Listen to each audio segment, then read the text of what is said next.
जय हिंद साथियों, आप सभी का स्वागत है हमारे YouTube चैनल CAPF जोश में। तो आज हम यहाँ पर बात करने वाले हैं पुरानी पेंशन को लेकर या फिर यूपीएस एनपीएस को लेकर। तो इनके बारे में हम बात करेंगे। लोकसभा में ये सवाल उठे थे तो 15 दिसंबर 2025 यहाँ पर, जैसा कि आप लोग देख सकते हैं। तो यहाँ पर क्या क्या सवाल पूछे गए और क्या क्या उनके जो है उत्तर मिले हैं, यहाँ पर हम देखेंगे। तो सबसे पहले आप यहाँ पर देख सकते हैं, वित्त मंत्री से ये क्वेश्चन पूछे गए हैं। तो ये जो क्वेश्चन पूछे गए हैं यहाँ पर आप देख सकते हैं, क्या सरकार का अपने कर्मचारियों के लिए राष्ट्रीय पेंशन प्रणाली एनपीएस और एकीकृत पेंशन योजना यानी कि यूपीएस को समाप्त करके पुरानी पेंशन योजना कार्यान्वित करने का विचार है, और यदि हाँ तो इसकी समय सीमा क्या है, और यदि नहीं तो फिर इसके क्या कारण है। और दूसरा यहाँ पर आप देख सकते हैं, क्या जो है कई राज्य सरकारों ने अपने कर्मचारियों के लिए ओपीएस लागू की है, और यदि हाँ तो केंद्र के पास जमा की गई जो भी निधि है उसको राज्य सरकारों को वापस करने की प्रक्रिया है, या फिर यहाँ पर आप देख सकते हैं कि बोला गया है राज्यों में ओपीएस लागू है, उनके द्वारा जमा की गई जो धनराशि है उसको राज्यवार ब्यौरा दीजिए हमको, ठीक है। तो उसके बाद अगला क्वेश्चन आप यहाँ पर देख सकते हैं कि क्या यूपीएस पेंशन प्रणाली में कोई विसंगतियां हैं, और यदि हाँ तो फिर उसके संबंध में जो भी ब्यौरा है वो प्रदान कीजिए। और उसके बाद आप देख सकते हैं, क्या यह सच है कि कर्मचारियों की सेवा के दौरान उनके वेतन से जो भी अंशदान जो है काटा जाता है वो सेवानिवृत्ति के समय उनको वापस दिया जाएगा, और यदि दिया जाएगा तो उससे संबंधित जो ब्यौरा है वो भी देने के लिए यहाँ पर कहा गया है कि क्या है। तो यहाँ पर आप देख सकते हैं, वित्त मंत्रालय में जो राज्य मंत्री हैं श्री पंकज चौधरी, तो उनके द्वारा यहाँ पर उत्तर दिए गए हैं क्वेश्चनों के। तो सबसे पहले आप यहाँ पर देख सकते हैं, राष्ट्रीय पेंशन प्रणाली और एकीकृत पेंशन योजना। तो ये जो एनपीएस और यूपीएस है, इसके अंतर्गत आने वाले केंद्र सरकार के कर्मचारियों के संबंध में पुरानी पेंशन योजना को बहाल करने का कोई भी प्रस्ताव यहाँ पर विचाराधीन नहीं है। और दूसरा क्वेश्चन जो था उसका आंसर यहाँ पर दिया गया है कि राजस्थान, छत्तीसगढ़, झारखंड और पंजाब और हिमाचल प्रदेश की राज्य सरकार हैं जिन्होंने पेंशन निधि विनियामक और विकास प्राधिकरण पीएफआरडीए को अपने राज्य सरकार के कर्मचारियों के लिए पुरानी पेंशन योजना को पुनः आरंभ करने के अपने निर्णय के बारे में सूचित कर दिया है।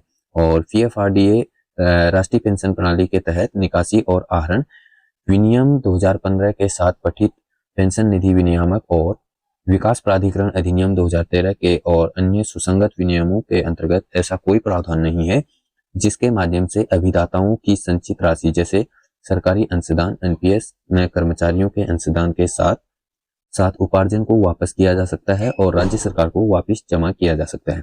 तो ये साफ साफ मना कर रहे हैं कि जो भी यहाँ पर कर्मचारियों का पैसा जमा है उसको यहाँ पर वापस देने का या फिर उसको जमा करके राज्य सरकार को वापस देने का यहाँ पर कोई भी यहाँ पर नियम नहीं है। जो भी नियामक प्रणाली जो 2015-2013 अधिनियम जो भी है, तो इनमें भी कहीं पर ये नहीं है कि जो भी पैसा कर्मचारियों का जमा हुआ है उसको वापस दिया जाए या सरकार को वापस दिया जाए, राज्य सरकार को। ऐसा कहीं पर भी इसको वापस देने का कोई नियम नहीं है, ये कहा गया है। और उसके बाद अगला क्वेश्चन का जो आंसर मिला है यहाँ पर आप देख सकते हैं, निधि आधारित पेंशन प्रणाली होने के कारण यूपीएस कर्मचारियों को सुनिश्चित भुगतान के लिए लागू योगदान कर्मचारी और नियोक्ता दोनों से के नियमित और समय पर संचय तथा निवेश पर निर्भर करता है। यूपीएस के अंतर्गत सेवानिवृत्ति के समय अभिदाता नीचे दिए गए लाभ प्राप्त करने के लिए पात्र हैं। तो यहाँ पर दिया गया है कि क्या क्या यहाँ पर जो है सेवानिवृत्ति के समय मिलेगा यूपीएस में। तो 25 वर्ष की न्यूनतम अर्हत सेवा के लिए अधिवर्षिता से पहले पिछले 12 महीनों में आहरित औसत मूल वेतन जो होगा उसके 50% की दर से सुनिश्चित भुगतान यानी कि पेंशन मिलेगी आपको, जिसके लिए न्यूनतम 10 वर्ष की सेवा अवधि तक के लिए अनुपातिक होना चाहिए। और उसके साथ ही यहाँ पर दिया गया है कि कानूनी रूप से विवाहित पति या पत्नी को उसके निधन से ठीक पहले कर्मचारी को स्वीकार्य भुगतान की 60% की दर से सुनिश्चित पारिवारिक भुगतान। और उसके अलावा यहाँ पर न्यूनतम 10 वर्ष की अर्हक सेवा के बाद अधिवर्षिता पर प्रति माह 10,000 रुपये का न्यूनतम भुगतान। और साथ ही साथ यहाँ पर आप देख सकते हैं, सुनिश्चित भुगतान पर सुनिश्चित परिवार भुगतान पर और सुनिश्चित न्यूनतम भुगतान पर मुद्रास्फीति सूचकांक, सेवारत कर्मचारियों के मामले में महंगाई राहत, औद्योगिक श्रमिकों के लिए अखिल भारतीय उपभोक्ता मूल्य सूचकांक पर आधारित होगा, जो यहाँ पर AICPI IW जो महंगाई भत्ता जो होता है तो ये आंकड़े आते हैं उसी पर आधारित होगा। साथ ही साथ यहाँ पर सेवा के प्रत्येक पूर्ण 6 महीने के लिए सेवानिवृत्ति की तारीख को मासिक परिलब्धियों, मूल वेतन प्लस डीए के 1/10 की दर से ग्रेजुइटी के अलावा सेवानिवृत्ति पर एक मुश्त भुगतान। यह भुगतान सुनिश्चित पेआउट की मात्रा को कम नहीं करेगा। एक बार पेआउट शुरू होने के बाद कर्मचारियों की सेवा के दौरान उनके वेतन से काटे गए अंशदान को वापस करने का कोई प्रावधान नहीं है।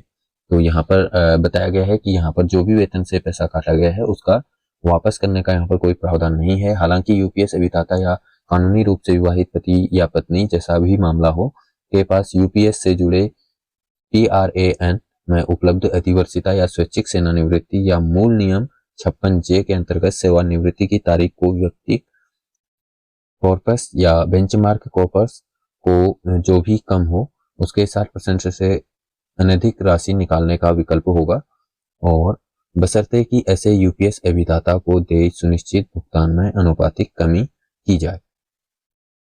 तो यहाँ पर साफ साफ बताया गया है कि यहाँ पर जो 60% तक है उतना ही यहाँ पर निकाल सकता है, और